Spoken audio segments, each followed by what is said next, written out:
everyone.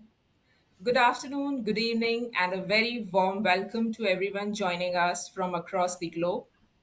My name is Sheetal Mishra, Senior Conference Producer at Media Fusion, and I'm delighted to welcome you to this important conversation. Today's webinar is a special pre-event session ahead of two flagship industry gatherings, the UTECH Middle East Foam and Polyurethane and Adhesive Sealants and Bonding Expo, happening from 15 to 17 September 2025 at the Dubai World Trade Center, and the UTECH India Sustainable Polyurethane and Foam Expo 2025, scheduled from 13th to 15th of November 2025 at NESCO Bombay Exhibition Center, Mumbai. Organized by Crane Communications and Media Fusion, both events bring together the brightest minds and strongest voices in the global PU and foam community in both Dubai and India. Whether you are a manufacturer, researcher, policymaker, or end user, there is something for everyone. A quick recap on the UTECH brand before we proceed with the event today. The UTECH brand is a global trade show and conference that is organized in Europe, Dubai, India, and Southeast Asia. Over the past few decades, it has grown rapidly, and this year, UTECH Middle East and Africa is in its fourth edition, and UTECH India in its second edition. In case you are interested in participating at the event, please reach out to our team at the end of this webinar. Our downloadable brochure has also been inserted into the handout section on your screen. Moving on to our theme for today's webinar, Future Ready Polyurethanes, AI, Chemistry, and Sustainability. Over the next 75 minutes or more, we will explore where our industry is headed, from smarter formulation and manufacturing to policy direction and sustainable breakthroughs.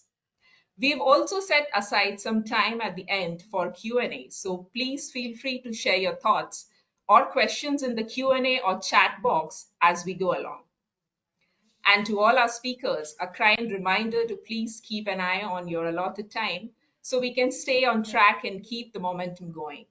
Once again, thank you for joining us. We are excited to get started, and let's dive in. It gives me a great pleasure to introduce our keynote speaker for today, Mr. Stephen Pasitiri, editor of Urethane Technology International. Stephen will be sharing his insights on how AI and innovation are shaping the future of PU manufacturing, with a brief touch on policy trends. May I have Stephen on screen and have his presentation on screen as well? Great, thank you, Sheeta. Excellent. Well, thank you very much for the warm introduction, Sheetal. We've got some excellent discussions and presentations to come over the next hour or so as we discuss the future of polyurethanes and future-ready polyurethanes. So if you could change the first slide for me, please. I am a journalist. Now, you already knew that, of course, but it didn't stop me from asking artificial intelligence to illustrate me doing my day, and often evening, job. But AI is more than just an image generator, much more. Now, the publishing world is only really scratching the surface when it comes to navigating AI, and mostly from a generative angle. It tends to find application in content and SEO curation, analytics, workflow improvement, those kind of areas. Change slide, please. But in the world of polyurethanes, AI has already been utilized successfully for many years, especially in the areas of novel polymer process and formulation designs. However, just as 2025 has taken us on something of a wild AI ride, I'm left wondering if we're only really scratching the surface in this area of the business too. Are we indeed future ready when it comes to AI? Now, last month I chaired a panel debate about AI with two polyurethane scientists, and one comment stood out more than any other for me, which was actually repeated during a conversation I had just this week actually with the CEO of a Spanish R&D company that focuses in the field of polymeric foams. Now, the company in question, CellMat, is preparing to launch the latest iteration of its AutoCell tool, which is a quick way of basically characterizing the structure of foams and understanding their properties, enabling companies to innovate more effectively, basically. Now, what is special about the latest version is that it's the first time that it utilizes AI. Change slide, please. Now, the CEO I spoke to laughed when I asked if implementing AI had been straightforward. We are scientists working in material science. Artificial intelligence is new for us. We are learning, came the reply. But the link between science and data cannot be understated. Now, PU formulations are not easy to create. So if you have a tool that can provide information about the catalysts or surfactants you can use, and how you could modify those to increase density, to improve mechanical performance, then you're basically plugging any potential knowledge gaps that might open up if you lose key staff to retirement or to other competitors. AI basically represents a whole new skill set. So science-based companies are having to adapt and to learn what is essentially a complex technology. Plus, AI comes in many different guises, of course. Please change the slide. Now, Dow was an early adopter of AI as part of its predictive intelligence platform, which collects formulation information from the company's labs, uses it to predict new formulations via AI. Now, we published early details about the platform in Urethanes Technology back in 2020, and Dow was stating at the time that it was confined to flexible and rigid formulations from the outset. Now, the company was also quick to state that there was no expectation that customers provided property details of their formulation directly through the tool. So clearly, data privacy was an early concern of using AI. More recently, this week, in fact, I spoke to Clint Schmidt from Dow. He's their market and predictive intelligence leader, and he told me that the data discipline is potentially more important than the AI itself. It's a moot point. Essentially, there is no value created from AI without robust amounts of quality data. Now, chemical reactions involve very complex interactions. So without Dow's legacy chemistry knowledge and investments in digital via data science, it would not have been able to bridge that gap in terms of off-the-shelf AI creating viable new chemistry from the data.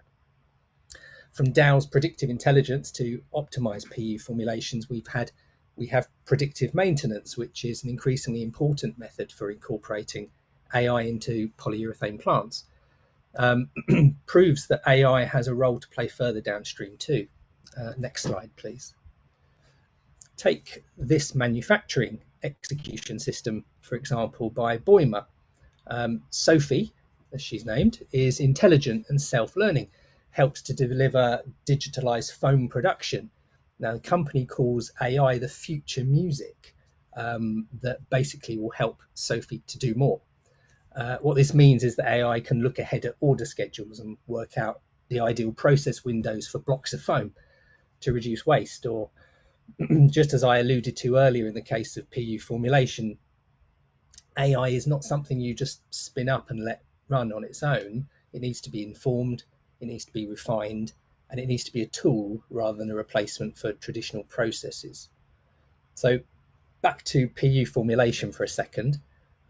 Dow, as I mentioned earlier, credits its predictive intelligence capabilities for the creation of more sustainable chemistries. So its Renuva recycled polyols in the consumer comfort market segment, bedding foam, to be more precise, are a good example of that. It will be really interesting, I think, to see the increasing role that AI plays in the development of green polyurethane technologies, renewable feedstocks, biopolyols, and so on. I mean, perhaps we'll even hear more on this front later in the webinar. Next slide, please. Now, nations like the US and China have been locked in a fierce competition to lead in AI development, making the whole thing feel like another space race. But it's not just these two behemoths that have strong interest in AI. Many Middle Eastern countries are prioritizing AI as a key component of economic diversification, and they're investing heavily in research and infrastructure. India, too, has a huge talent pool to call from and a history of really rapidly adapting and adopting digital solutions. Large language models, or LLMs as they're called, will play a key role here. Now, the Indian government is also developing its own foundational models, LLMs included, problem-specific AI solutions to tailor to their needs. And the UAE as well has its own LLM, I believe, called Falcon, which can extract and format relevant data sets and address bottlenecks in data. Fully automated chemistry aware AI can basically enable companies to design novel polymer formulations without requiring any expertise in chemistry. Until now, and perhaps still now to some extent, the primary limitation with AI in application for polymer formulations has been data and data scarcity. So if you can train your machine learning models on those simulated data sets, then it's possible to predict the properties of thousands of new formulations and accelerate the discovery of new materials. On the policy front, while there are no policies as such in India or the Middle East, I believe, designed to push AI to the forefront of polyurethane industry, that's not to say there aren't incentives. India, for example, has an AI mission designed to invest in foundational AI models. Deep tech AI startups are often given streamlined funding. The UAE provides incentives and grants for tech and AI-enabled manufacturing, and Saudi's Vision 2030 supports smart factories, predictive maintenance, and AI-led production. So as governments across the Middle East and Asia craft their circular economy policies, we ask ourselves how AI can play a role in simulating the core objectives here. So it could be used to simulate the impact of recycling programs, to help reverse engineer materials, to analyze carbon impact of replacing fossil-based polyols, or even to help with audit readiness for regulatory reports. After all, we've got plenty of frameworks to comply with, not least REACH and the Bureau of Indian Standards, and so on. As I alluded to earlier, what's important here is the integrity, the security and quality of all the data, because once that's in place, AI brings the speed, the scale, the intelligence, if it's applied responsibly with human oversight. Now, while tracking policy and regulation for polyurethanes across the Middle East is not without its challenges, a lack of overarching trade association being one of them, in the Middle East, especially India and no doubt countries across the Middle East are learning from megatrends such as the European Green Deal, eco-design for sustainable products regulation, in order to jumpstart those kind of similar strategies domestically. And it doesn't stop there. We see PU recycling initiatives in these regions, chemical recycling projects, spreading certification schemes such as the CertiPure program for PU foam, which recently launched in India. As the Vice President of Polyurethanes Performance Materials for BASF in North America told me a few months ago, embracing change can be intimidating and a catalyst for growth. AI can help not only to develop new PU formulations, but also to find directions for recycling. So PU labs, AI and machine learning will increasingly be leveraged to optimize formulations, bringing data scientists and material engineers into a collaborative environment. So I guess if we take the space race analogy a little further, then AI in the polyurethane industry could be described as at the intersection where rocket science meets data science. If you could switch to my final slide, please.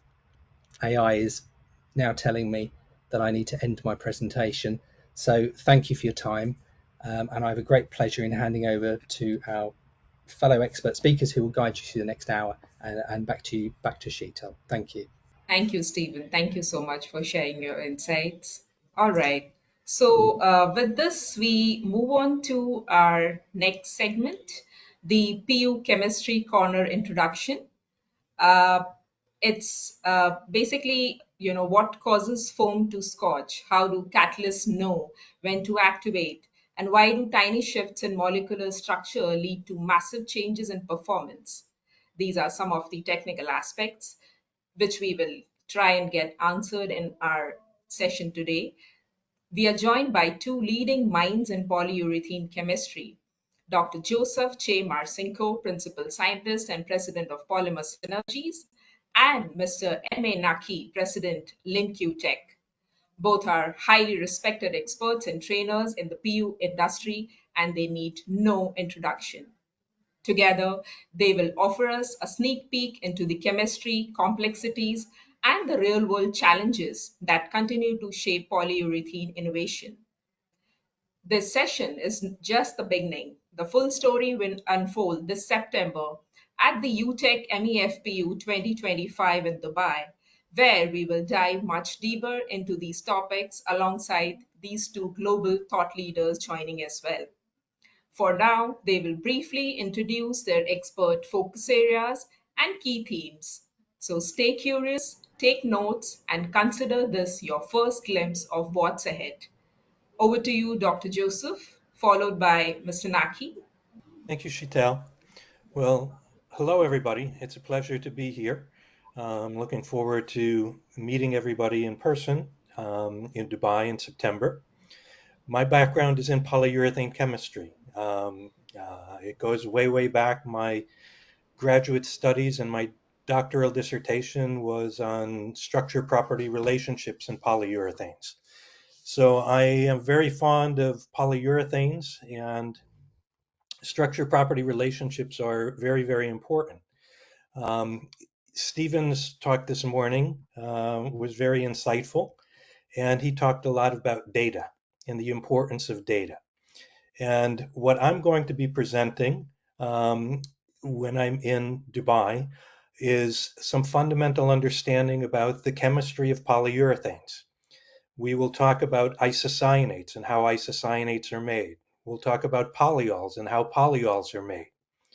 We'll talk about understanding the roles of catalysts, understanding the roles of surfactants, what these chemicals do. When you think about a polyurethane formulation can take into its formulation perhaps 10 or more ingredients. What are all these ingredients doing? How do they interact? There's a complex series of reactions that occur. There are kinetic reactions that are occurring. There are solubilities that are changing, which affect the structure and the properties of the polyurethane. If you're making a foam, there's nucleation occurring, which is related to the reaction chemistries. It's important to understand the chemistry of polyurethanes. So what my focus is talking about that chemistry, trying to get people to understand the complexity of polyurethanes and how you can understand that complexity if you understand how each component participates in a polyurethane formulation, whether you're making a flexible foam, a rigid foam, an elastomer, um, or any other type of polyurethane application. The chemistry is very, very similar, and understanding that chemistry is very important. And that's what my background is about and what I intend to talk about. Great. Thank you for giving us the quick insights, Dr. Joe. Uh, can I request Mr. Naki to share his inputs as well? Um, Thank you, Sheetal. It's very nice to meet everyone here, and I hope to meet everybody at the show in Dubai. My background has always been in PU. I've been involved in the industry from very, very early days. Um, if I say that to my daughter, she says, "Oh, you're showing your age," but then it's always nice to see the development of the PU industry over all these years. Um, I'm more involved on the nitty-gritty and getting my hands dirty on the foaming line, involved in the manufacture, the problems we have on a day-to-day um, scale in producing the foam itself. I strongly believe that making foam is an art, and it requires a certain level of, it's more like cooking. As Joe said, you need to know the chemistry, but it's not also not about the chemistry. There's so many variables on a foaming line, and they need to be, adjusted in a certain way to produce good quality foam. And at the end of the day, that's what it counts. And that's what I will be speaking also at the show in Dubai. uh, Foam faults. If you're standing on a foaming line looking down the tunnel, you have only a few seconds to make a decision.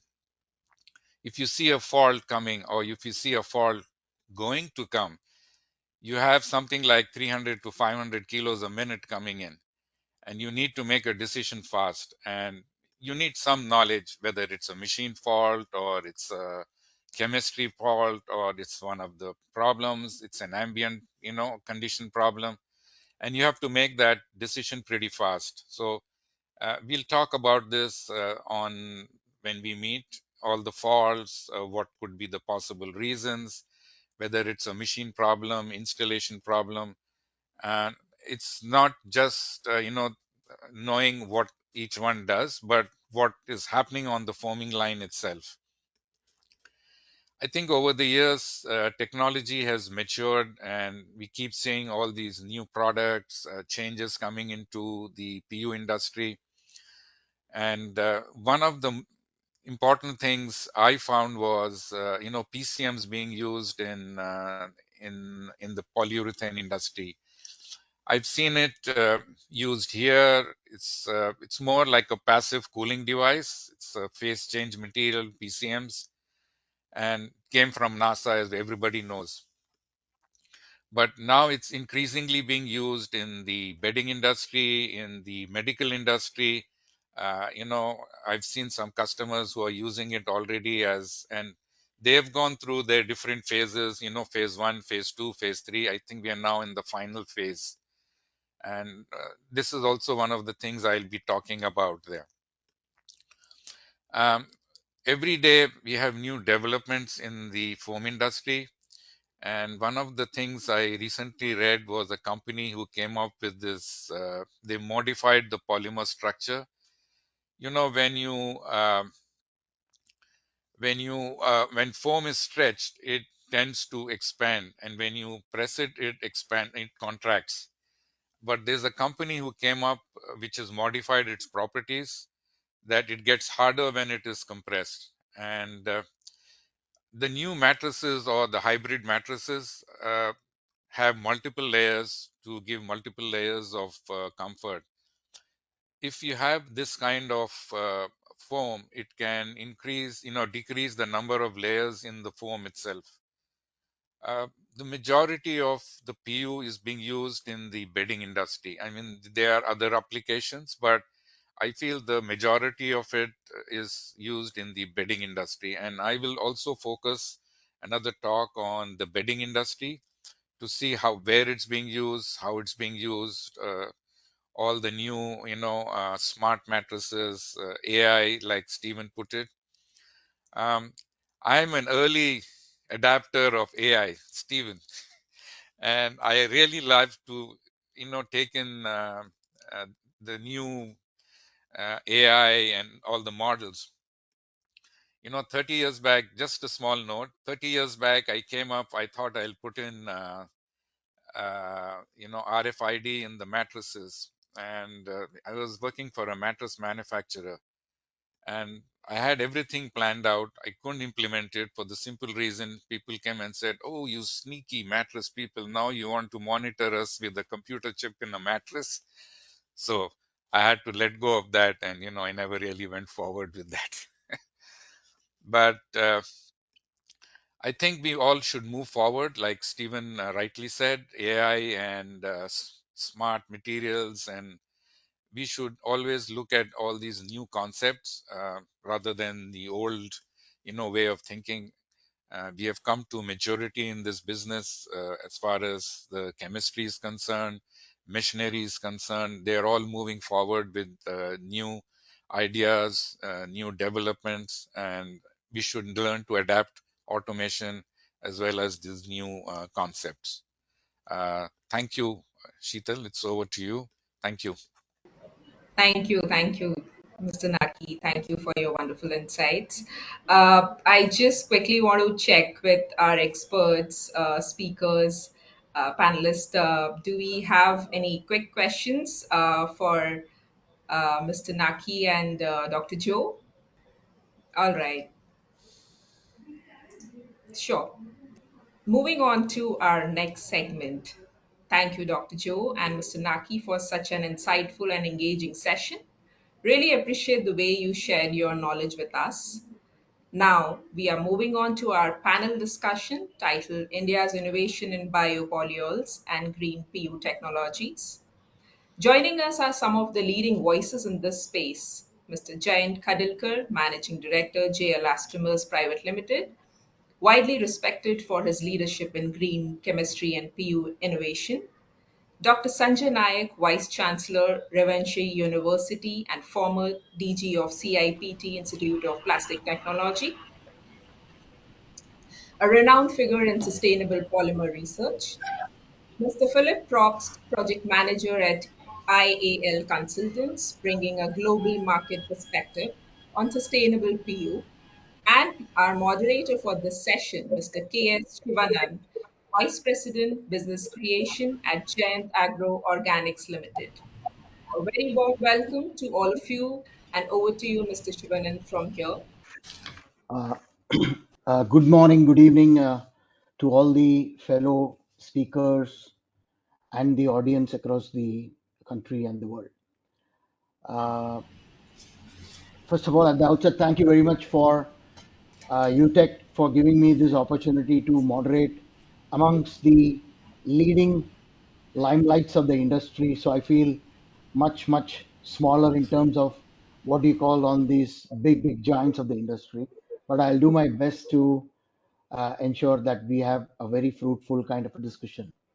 The topic is pretty thought provoking, and basically we are here to discuss as a panel on importance of sustainability in PU development for India's growth. Now, if you look at the polyurethane, it's widely used in a variety of segments: construction, automotive, footwear, furniture.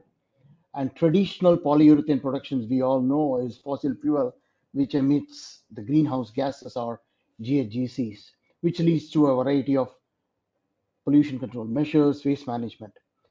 But there are certain process techniques, materials available like your uh, bio-based polyols, which can be used in several natural oils. Now, India is abundantly resourced uh, in terms of these uh, natural oils. Uh, Also, the Indian government is looking at Make in India and a startup, very robust startup ecosystem. So it encourages the local R&D manufacturing, and at the same time, it offers a lot of export potential.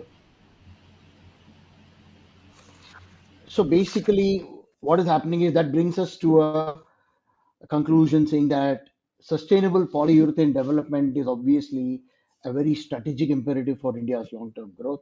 How are we going to address that?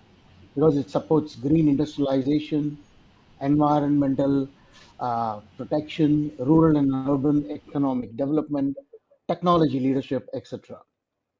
Now, India holds today a very strong potential to be a global hub for bio-based technologies and bio-based polyurethane or green polyurethane, as you may will, because of its raw material availability, proactive policy support, and a very robust innovation ecosystem. To answer some of these topics together, we have three speakers, as uh, Sheetal widely said. Our first speaker is Mr. Jayant Kadilkar, who is the Managing Director for J Elastomers, who is going to be speaking us on India's advancement in biopolyols innovation and eco-friendly system. Now, Mr. Jayant Kadilkar is the chairman of IMC Chamber of Commerce and Industry, co-chairman of the IMC Indian Chamber of Commerce. He has been a very visionary leader and ardent advocate of the small scale and MSME industry. Um, he stands at the forefront of innovation in the sense that he started his career in the pharmaceutical company Hext, and after giving about 12 years to the pharmaceutical world, he took the leap of faith and into his entrepreneurial journey, and he started J Elastomers at the age of 35, a company that specializes in polyurethane products. Under his leadership, the company has flourished, emerging as a numero uno in MSME competitive awards. His expertise is recognized globally with presentations at the all the most of the prestigious conferences, including the American Society of Polyurethane Conference and the Aberdeen Conference. His keynote speech at the Tokyo Recycling Conference in 2019 underscored the commitment to sustainable practices in waste management, contributing significantly to the circular economy. Uh, so, with this, I now invite Mr. Jain to share his thoughts and his presentations to this. Over to you, Mr. Jain. Yeah, good afternoon, good evening for everybody, and thanks, Sheetal, giving me opportunity to speak over here. There are all our stalwarts in this particular field. Here, I would like to mention about this green PU. Where basically, the point of the discussion is the green PU is only you are talking about the polyols rather than isocyanate, which cannot be replaced by any chance. Isocyanate is the cross-linker we have to have, and then now polyols, the biopolyols basically, which are having the great potential in India, and of course now as well in other countries where the typical plants like castor and the soya bean, and sorry, the sunflower or cashew nut shell, and all those things are being cultivated and processed. So people will get the chance to use this biopolyols. The advantage of biopolyols, I can definitely vouch over here that since I have practiced it and regularly using for the elastomers or high-end elastomer, they are having the very good acid and alkyl resistance, because as you know, to get the biopolyol into fragmentation, you have to have the either saponification or acid catalysis. So in mild acid and alkyl resistance is the kind of a property one has to use. These materials are already, I think they are used in footwear and in foams to that extent. But the typical elastomer is a product where you need to talk about the its performance. There's a mechanical value like elasticity and the compression set and the compressive strength and the tensile and all that. So which is rather easy product for the foam footwear and the kind of insulation. So it is a more challenging to use the biomaterial, sustainable material in elastomers. And since we are tried very hard and looking for this particular future, though there is a way to make it, I think I'll have to learn from other gentlemen to crack this particular chemistry to fragmented material can be joined. We are now trying, frankly, to make this biopolyol using some silicon, some epoxies, and some phenolic materials. So it is a synergy. So then the development will be more comprehensive and complete to give the sustainable effect. That's what for this particular period, I mean, I can say about it. Thank you. Thank you, Mr. Jain. We also have Dr. Sanjay Naik. Professor Naik is the former Director General of CIPET, which is Central Institute of Petrochemical Engineering, and he has had the Pan-India presence under the Department of Chemicals and Petrochemicals. He's had a distinguished career spanning 36 years of experience in a variety of capacities in the spheres of teaching, research, and consultancy in the plastic and allied industry. He's submitted several hundreds of research papers in international journals, more than 50 patents to its name, and he has groomed and mentored more than 50 PhD students. He's also played a very key role in formulating many standards in the area of petrochemicals in the capacity as the chairman of the BIS Committee for Plastics under the Government of India. And he's also been recognized as one of the top 2% global scientists in the field of plastic. Uh, it's a pleasure to have you here, Professor Naik, and probably we would like to hear more from you on India's advancements in the eco-friendly biopolyols and how these additives can help in scalable green polyurethane or bio-based polyurethane. Thank you. Thank you, Mr. Sivanand. Thank you, the team. You were able to hear me? Yeah. Okay. So at the outset, first I thank Seetal UTECH, and very happy and excited to hear from Stephen, from Joseph, from Nakvi, and all of you. Basically, my background is policymakers in Government of India. So in case of Ministry of Environment, FSSI, BIS, all the policies, advocacy, including ban on single-use plastics and more non-fossil materials, biodegradable materials, compostable materials, which we play a major role for my entire career. Now coming to the topics which I have been asked to highlight, the first thing is the R&D developments in bio-based polyols in India. In this, as you are already aware, you have castor oil-based polyols, lignin-based derived polyols, and sugar-based. But in country like India, you are aware the most mature technology which is being followed is castor oil, which is a well-established feedstock, and it has its wide commercial applications, and it has its own innovative focus. Lignin has its high potential, but it is in very early stage in this country. There are technical challenges, and of course, there are some future promise. As regards to sugar derivative polyols, because that's another area which is coming, looking at the first polylactic acid industry coming up, PLA, first polymer, biocompostable polymer coming under Balrampur Chini Limited. So sugar derived polyols is also an opportunity where a lot of advanced R&D is going on with commercializations and looking forward an industrial scale. And of course, the sustainability is a huge thing as far as sugar derivative. But right now in this country, castor oil based feedstock is being taken. As regards to your Indian and multinational companies who have successfully transitioned from lab scale to the commercial scale, you are all aware. I will always lead Manali Petrochemicals, who are the leaders in this and has scaled up the bio-based polypols to an extent where a lot of applications are coming. BSF India is always there, and expanded polymer systems, Sakun Industries, and IVP Limited.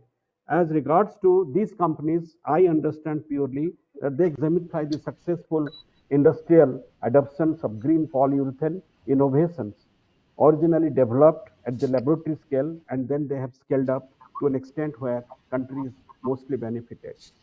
As regards to the third point which Seetal was requesting me to answer upon, the academic and government institutions supporting the public-private partnerships for sustainable polyurethane development. Well, you are already aware, the institute which I was heading as the Director General, CPET, has already set up with MOEF on almost 113 SMEs during my tenure for smooth transitions of PU-based rigid foams from SCFC 14 blowing agents to PU foams derived from sugar-based polyols and eco-friendly blowing agents with low GWP. This is one example which was established, and the MSMEs were transformed from the banned items. The second part is CSIR is also looking into this type of works. CSIR NCL Pune is also actively collaborating with industries on biopolymers and in polyol system. As far as government funding and policy support is concerned, we all are aware DBT, NITI Aayog, and DSTs are working. And if you understand Bio E3, that's the subject which Department of Biotechnology is focusing. The Minister of Finance has given special money on Bio E3, economy, environment, and employability. There, the polyol is a huge potential to grow as far as government funding and research is concerned. As regards to innovation platforms and incubators, yes, there are. BIFAC is there, CSAMP is there, cellular and molecular platform is there. And regarding the capacity building and training, if you look at the infrastructures what we have in India, they're quite competent to deliver. The policy advocacy and standardization is another where the PCD 12, PCD 21, and PCD 27 is working on that. The development on advanced bio-based polyols and isocyanates with process innovations and scale-ups, the circular economy, the chemical recycling, the mechanical recycling, the physical recycling, all these areas, MOEF, CPCB are working with tandem with the Department of Chemicals and Petrochemicals. And the feedstock security and supply chain integration is again being strengthened in this country. And of course, finally, the quality standards, certifications, and regulatory alignment. And I'm sure in India, this is a priority with going for the bio-based polyfuels. Thank you.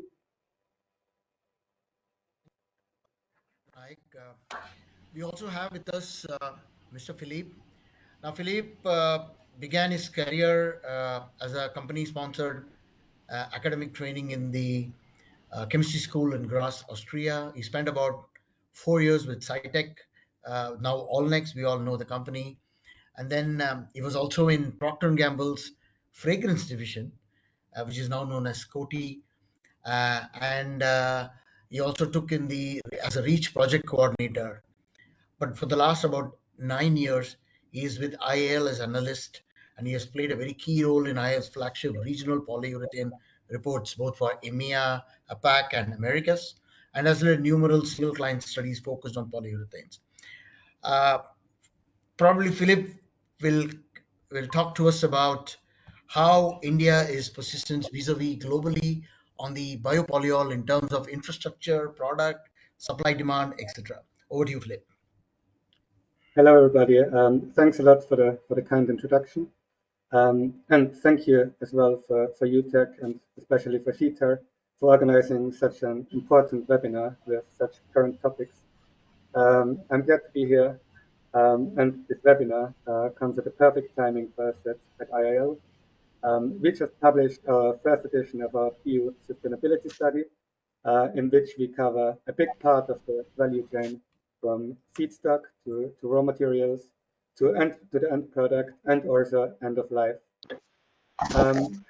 We heard some very good points already regarding the Indian PU market, especially for eco-friendly or green PU, whatever expression is preferred.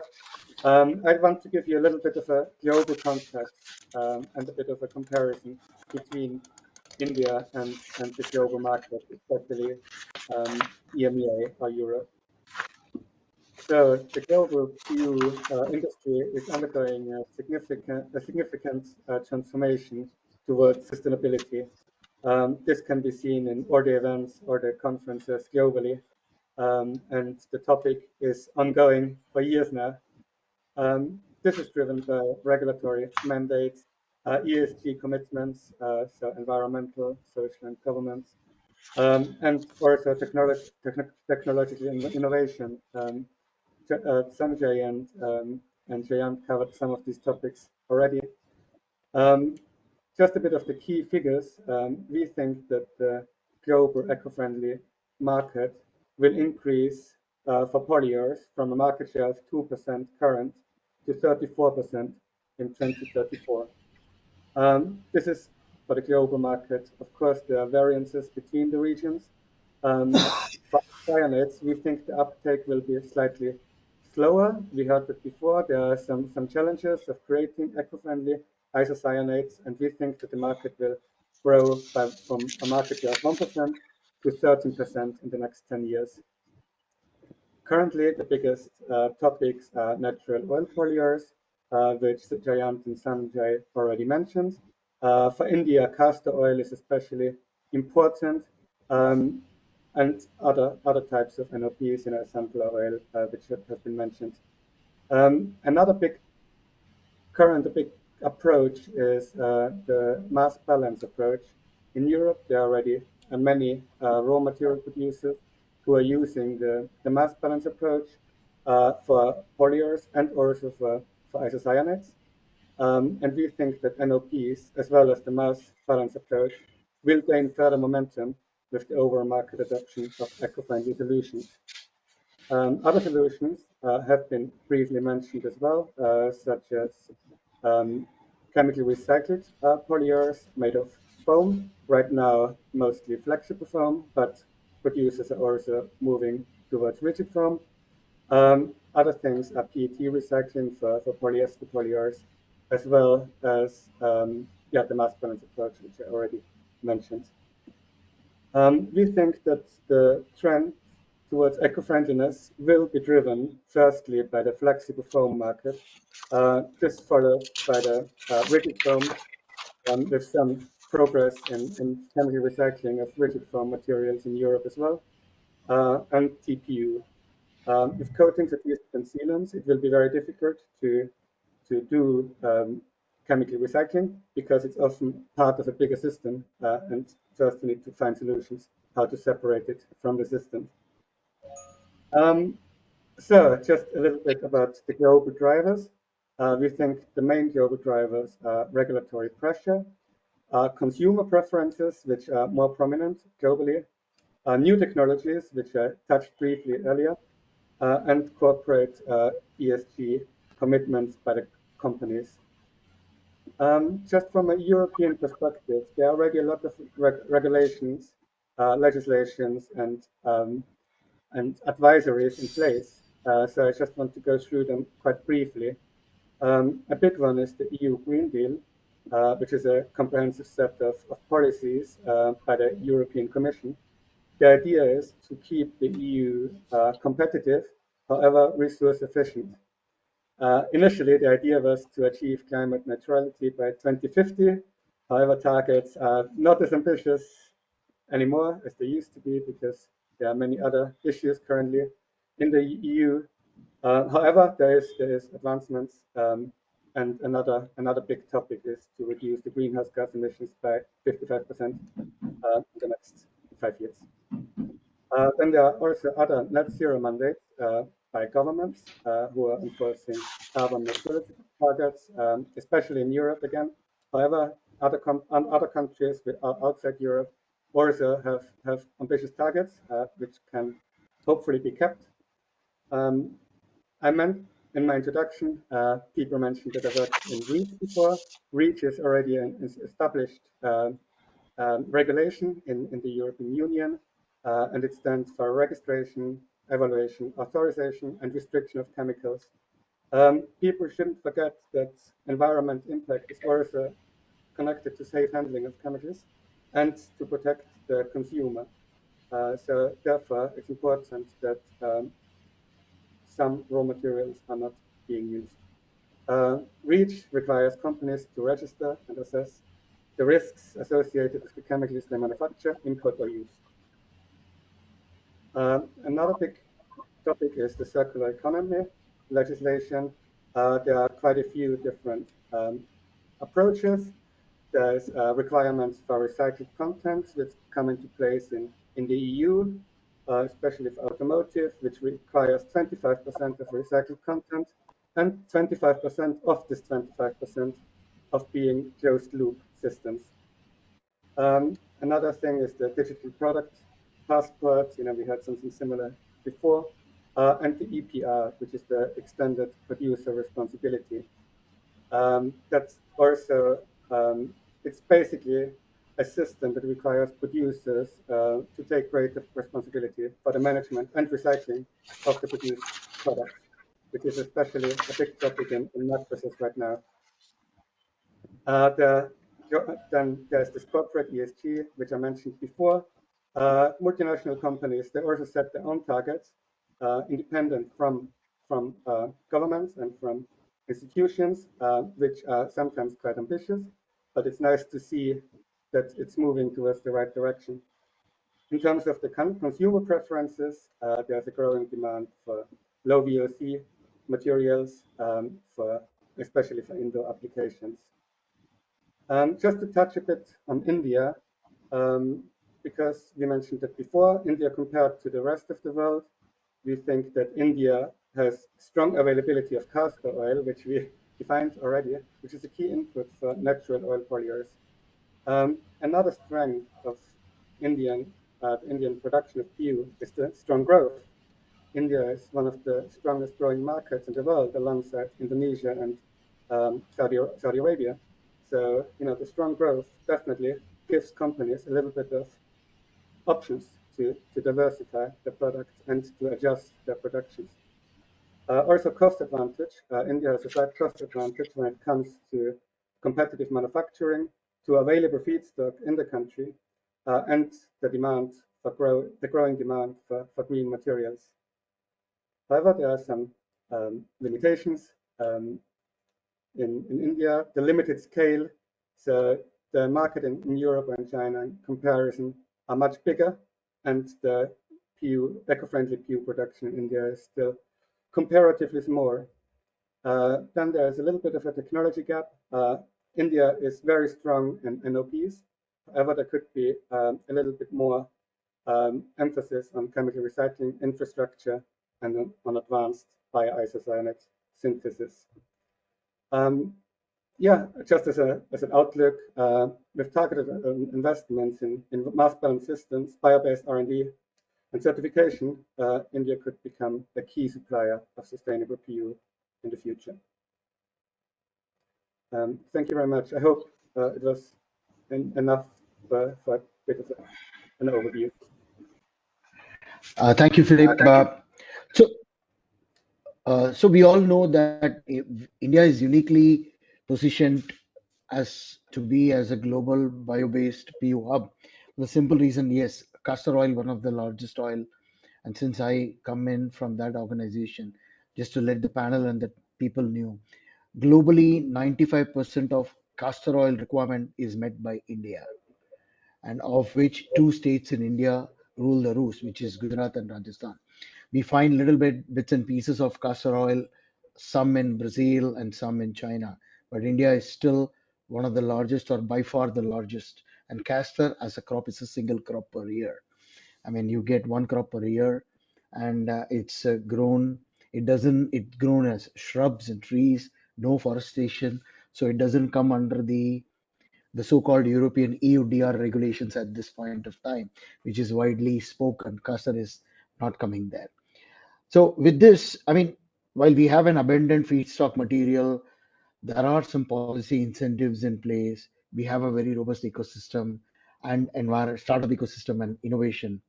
And of course, cost competitive position also will bring us. So that brings me to a question to Mr. Jayant, is despite all these advantages in terms of natural resources availability, either it could be castor oil, soybean oil, or glycerol, locally sourced feedstock, the adaptability or the usage of natural oil-based polyols in several PU industries or segments, could be mattress, could be insulation, could be rigid foams, etc., is still lagging behind when it comes to adaptability of usage of biopolyol. Is it because of commercial reasons, or is it because there is no regulation in place? What could be the reason attributed to it? And how, as an industry, can you know embrace the biopolyol? You're on mute, sir. You're on mute. Mr. Jayant, you're on mute. Oh. Sorry. Uh, the biopolyol, first of all, to use biopolyol, I think we require a good mindset. That's the first reason. When the ample materials are available and known materials and known formulations are available, many people get scared to do the trial of any other products. Especially biopolyol, there is a kind of a myth. People think that it picks up the some amount of moisture or humidity, and then later on when you convert into polyurethane for the bedding or the insulation or even for footwear, the product outcome will be sticky. So there is no, as you rightly said, that no regulation and no authentic test results, or the for the reason it should have at least 10-15 years old study, which should have accelerated weathering kind of test, which is done in case of paints. So these type of studies are probably required to establish that there is no deformity happens over a period of time. Only point here, I think Dr. Joseph will also share, these particular biopolyols, they develop some kind of thermoplasticity over a period of time, and then how to that is to be regulated, because alone when we started using J oil mills were large number of biopolyols, and of course the cashew nut shell polyols, we find that not single polyol which works, but we have to use the multiple polyols. At times you have to take the help from other polyesters or polyethers or other material, so that you can strengthen the polymer better. And from the test point of view, since I'm in most of the times elastomer, but we tried for some defense project foam, which should have been rigid foam, but it was not giving that much amount of strength, especially the compressive strength. It was not giving. So more research was required. So when you come to the point of making research and then submitting the product and then the trial, probably the customer is not going to wait. He said that forget it, just use it, whatever is proven and available, and do it. So this is the particular challenge with the biopolyols in India right now, or for example elsewhere also. There is no track record of number of years, if you say, and then it can be definitely taken. But this is the clue which has been given by nature that you have to use it today or tomorrow. So why not today? Thank you. Yeah. Also, thank you, Mr. Jayant. Also, one question to Mr. Dr. Naik is the Department of Biotechnology had actually made a statement saying that India's bioeconomy is poised to grow or to touch about $30 billion by 2030, with materials like biopolyurethane playing a key role. Now, do you think government is already looking at a draft bio-based policy for pushing bio alternatives in the industrial applications, or does the government under the aegis of the Make in India policy give funding support for green materials or a capital support for biopolyol manufacturers? Because if you look at the biopolyol manufacturers in India, there are only a bunch of them, whereas the raw material is in abundance. And how does the academia powerhouses like the IITs, ICT, and NCL Pune, some of the name to name some of them, are helping the industry to lead in the bio-PU and development of such bio-based materials? Thank you. The most important point which you told, Department of Biotechnology is supporting the bio-based materials, and that's again, if you read the budget, last budget statement of Honorable Union Finance Minister, they have specialized brought this Bio E3 policy. In Bio E3 policy is nothing but to support this bio-based and bioeconomy, whatever you say. One of the major advantage just now, if you see in UP government, based on that, has brought up one bio-based industries policy, and one of the company which has come up with not exactly polyol, but from sugar to polylactic acid, from a 2,800 crore industry, the subsidy was to the tune of 1,100 crore. So that's the support government is giving. And Mr. Gokhale, who is the secretary of DBT, has already made a committee where people have already the policy is there. And I think we should focus on that, and a lot of activities in PPP mode, industry academia interface, IITs, CPET, NCL Pune are working on that. So I request people who are in this business, companies, IIT, particularly IIT Kanpur, I know exactly, NCL Pune, and CPET Bhubaneswar, LARPF, that's the R&D wing of CPET. These are the three are working on bio-based polyols. And a lot of collaborative research, a lot of money even coming from Department of Science and Technology. Coming to the circular economy and all those MOEFs, restriction, EPR, and all those things, at the end of the day, this is the encourage point. And with this Bio E3 policy already there, I think this is a win-win situation for the industry. Thank you, Dr. Naik. Philip, with your expertise on the global supply demand and the regulations that is kicking in Europe, uh, we have already seen, or there is a talk that some of the automobile companies in Europe are already preparing themselves by incorporating certain bio-based materials in their uh, vehicle system, with the assumption that regulations will kick in, and they want to be preparing themselves to avoid last minute, scramble for certain technologies.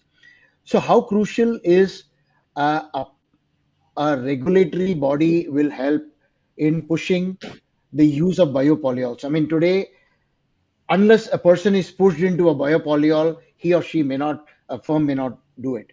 Now, having said that, with as I mentioned, India is one of the key hub for bio-based polyols.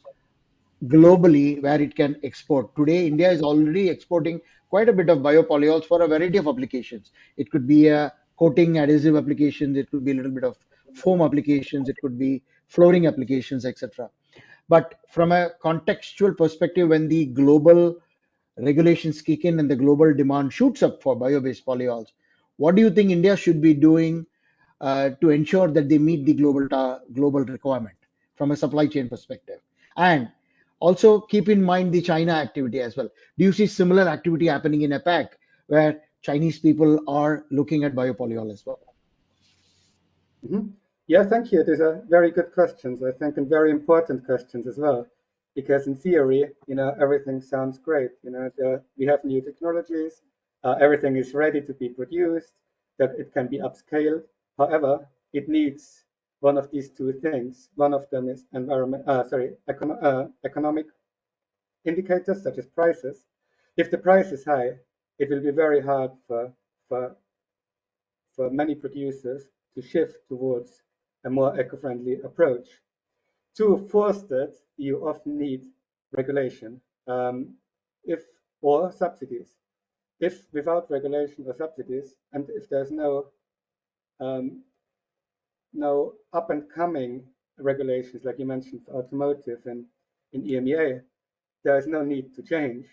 Um, so that's why I think there should be legislation on the long term to give producers, system houses, raw material producers time to adjust to new methods, to maybe adjust their production lines, and to remain competitive, because every company, every producer, its main aim is to survive and to grow. And going blindly into the environmental direction without being competitive, that would be very difficult. You mentioned China. China, they will invest a lot in eco-friendly production. We think that China will be the biggest market for eco-friendly production in the long term. And China has a big advantage compared to, for example, EMEA and Americas. The prices in EMEA and Americas are very high, also for conventional PU. China has the opposite issue, really. The prices are nearly too low. So they can implement more eco-friendly solutions and still remain competitive. So I think it needs to be a balance act between regulation, between commercial pressure, and also cooperation, that everybody in the value chain is is contributing to a change which doesn't impact the PU market negatively in the long term. Thank you, Philip. I think we are just about on time. Probably I would just sum it up that yes, there is an opportunity and a demand for the biopolyols. India could be one of the biggest hub for producing biopolyol because of the abundance of raw material and the regulatory framework and the government support it does offer. And at the same time, probably the economics also will play a very crucial role when it comes to using it uh, frequently and regularly, so that the polyurethane is not only sustainable, but it's also sustainable for the end users as well in terms of using those products. Thank you very much, Professor Naik, Mr. Jayant, and Philippe. And I would just request any other questions from my fellow speakers to the three gentlemen who are a part of the thing, Mr. Naki or Dr. Joe or Mr. Stephen. And then if not, then probably I'll hand it over you back to Vital. I'm just going to comment on some of the comments that were made in the discussion. The substitution of bio-based polyols for conventional polyols, which are typically used, it's not a one-to-one substitution. So that's one of the reasons why there are differences in performance and properties. If you think about it very simplistically, molecules have size and shape, and a bio-based polyol has a different size and shape than a conventional polyol, like a PTMEG or polypropylene oxide. The size and the shape of the molecules determines the structure and the properties and the performance of a polyurethane. So you can't expect to just drop one in for the other without changing something more in the formulation to compensate or give you the performance and properties that you need. This is one of the important things about polyurethane formulating, and certainly formulating with new bio-based type of polyols. So that's the one aspect. The other aspect, I believe, and you gentlemen have talked about it, is the economics of it. The amount of bio-based polyols available in the world right now to be able to substitute for conventional polyols, it just isn't there. Mr. Naki does a lot with flexible foams. If every flexible foam manufacturer wanted to use a bio-based polyol, there aren't enough in the world. Now, that's where the incentives come in that you were talking about. And also where the chemistry comes in, understanding how to generate the performance necessary when you substitute bio-based polyols. And I haven't even begun to talk about bio-based isocyanates. So, there's a lot of things that have to be done to substitute bio-based polyols, and bio-based polyols incorporate a lot of very good performance and properties to polyurethanes. It's a matter of formulating with the right chemistry to give the right performance. Thank you. Thank you, Doctor. Is there, just on that subject, Joe, is there we talk about the abundance of castor oil in India, which makes perfect sense for the domestic market. But is castor oil the best option overall? I know we've got soybean oil, palm oil, linseed oil, just to name some. Does castor oil have better chemical properties, chemical modification properties than the other oils? I mean, we've also got algae oil, which has been talked about. Is castor oil the best option, you think, for particular applications? It's like asking what's the best flavor of ice cream. Um, there is no one answer to that. Castor oil has a unique structure and has unique reactivity. If you take a polyol based on soy oils, they're going to have different structures and different properties. Um, Polyols based on algal oil, the same way. So you have to consider the structure, the functionality of the material, the molecular weights, and you have to be able to combine bio-based polyols in a certain way to be able to get a certain given performance. So no one polyol is going to give you the best performance for everything. No one bio-based polyol is going to do that either. It's understanding the chemistry, the structure, and the properties of those materials and how you combine them to give you the performance that's needed for a specific application. And this is where I think AI will be very powerful in the future, because you'll be able to take the properties that are measured for a urethane elastomer or a foam or whatever made with certain polyols and compare them with bio-based substitutions, and then start to be able to combine the chemistries that are needed to obtain the performance that you want for a specific application. We always have to remember that polyurethanes are not like other polymers like polyethylene or polystyrene that start from a monomer and they are polymerized and you get one type of material. Polyurethanes are made to order polymers. They start with isocyanates, and there are various types of isocyanates. You start with polyols of various types of polyols, as well as other additives, and we're tailoring the chemistry to fit a specific application. As we change that chemistry, we have to define the new chemistry for a specific application and performance. Thank you, Joe. Can I say something? Am I interrupt? Please. Okay. Please go ahead. I get it about the biopolyols. The problem now is, like everybody said, is scale of economies and the economic part of it for companies who want to implement. Remember one thing, people who are making the foam are not doing it for a social cause. They're doing it for making money. I mean, let's put it very bluntly. That's the first problem. The second problem is the processing problem. on a running the machine, if you have processing problems, you don't have much time. I mean, if you're wasting tons of material, and at the moment there's not much knowledge base on producing with biopolyols. So I think it's going to take some time before people are ready to move. Then they also have to add on additional equipment. You can't stick the biopolyol in another polyol. You'll have to put in additional equipment, metering units, depending on if you need some special catalyst or whatever. So that's All my right. take on the one. Last question is for Dr. Sanjay. Quick Uh, question. Sister Naki will, we are at time. Yeah, I'm really sorry because even yeah, the yeah, that's fine. questions will have to, Yeah, email it to individual yeah, speakers. okay, I'm really no sorry. problem. No, that's fine. All right.